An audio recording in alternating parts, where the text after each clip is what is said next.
আসসালামু আলাইকুম সবাইকে কনসোর্স অ্যাকাউন্টিং কেয়ারের পক্ষ থেকে আন্তরিক শুভেচ্ছা ও অভিনন্দন। আলহামদুলিল্লাহ, বেসিক অ্যাকাউন্টিং ফাউন্ডেশন ক্লাসে আজকে ষষ্ঠতম ক্লাস। ধারাবাহিক ক্লাসের অংশ হিসাবে আজকে আলোচ্য বিষয় আধুনিক পদ্ধতিতে বিশেষ জাবেদাসমূহের প্রস্তুতের সূত্রাবলী। প্রথমত ক্রয় জাবেদা।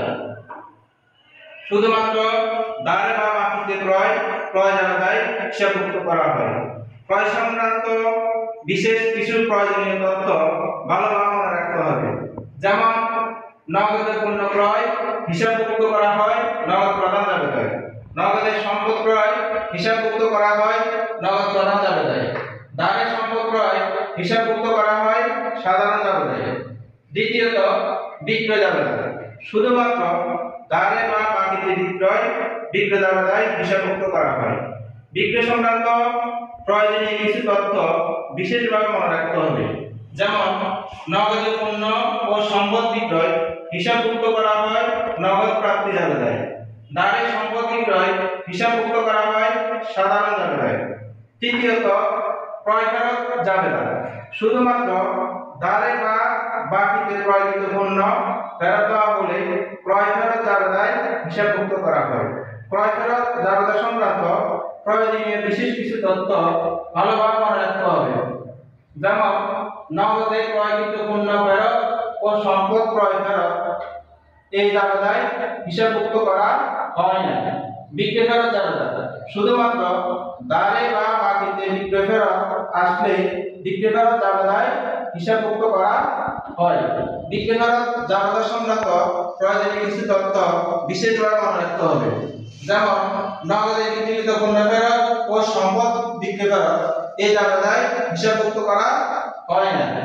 নগদ প্রাপ্তি জাবেদা।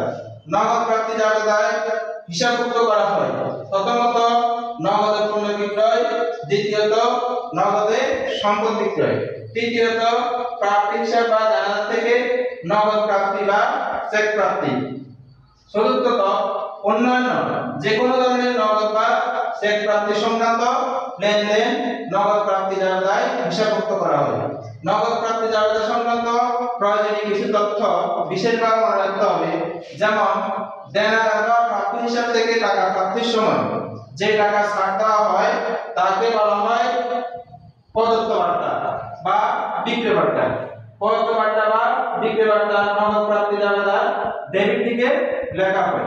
বিক্রয় বার্তা প্রদত্ত বার্তার আধুনিক নাম হলো বিক্রয় বার্তা। নগদ প্রধান জাবেদা। নগদ প্রধান জাবেদায় যে সকল লেনদেন হিসাবভুক্ত করা হয় প্রথমত নগদে পণ্য ক্রয়, দ্বিতীয়ত নগদে সম্পদ ক্রয়, তৃতীয়ত পাওনাদার বা বাদী হিসাবে নগদের প্রদান, চতুর্থত অন্যান্য যে কোনো ধরনের নগদ বা চেক প্রদান সংক্রান্ত লেনদেন। নগদ প্রদান জাবেদা সংক্রান্ত প্রয়োজনীয় কিছু তথ্য বিশেষভাবে মনে রাখতে হবে। যেমন পাওনাদার বা বাদী হিসাবে নগদ প্রদানের সময় যে টাকা ছাড় পাওয়া যায় তাকে প্রাপ্ত বার্তা বা ক্রয় বার্তা বলে। প্রাপ্ত বার্তা বা ক্রয় বার্তা নগদ প্রধান জাবেদার ক্রেডিট দিকে লেখা হয়। প্রাপ্ত বার্তা আধুনিক নাম হলো ক্রয় বার্তা। যে সকল লেনদেন নগদ প্রাপ্তি ও নগদ প্রধান জাবেদায় হিসাবভুক্ত হবে না, যেমন প্রথমত সকল প্রকার অনগদ লেনদেন, দ্বিতীয়ত সকল প্রকার ধারে বা বাকিতে লেনদেন, তৃতীয়ত প্রারম্ভিক নগদ তহবিল, চতুর্থত প্রারম্ভিক ব্যাংক তহবিল, পঞ্চম ব্যাংকে জমা দেওয়া হলে, ষষ্ঠত ব্যাংক থেকে উত্তোলন করা হলে নগদ প্রাপ্তি ও প্রধান জাবেদায় হিসাবভুক্ত হবে না। আমি আশা করি যে সকল শিক্ষার্থী বিশেষ জাবেদার প্রস্তুতের সূত্রাবলী ভালোভাবে অনুধাবন করতে পারবে, শিখতে পারবে, তাহলে বিশেষ জাবেদা সংক্রান্ত যে কোনো ধরনের গাণিতিক সমস্যা, প্রায়োগিক সমস্যা সিকিউ সঠিকভাবে সমাধান করতে পারবে এবং হিসাব বিজ্ঞান বিষয়ে কাঙ্ক্ষিত সফলতা অর্জন করতে পারবে। পরিশেষে সকল শিক্ষার্থী সাফল্য ও কল্যাণ কামনা করে এখানে শেষ করছি। ধন্যবাদ সবাইকে। আল্লাহ হাফেজ।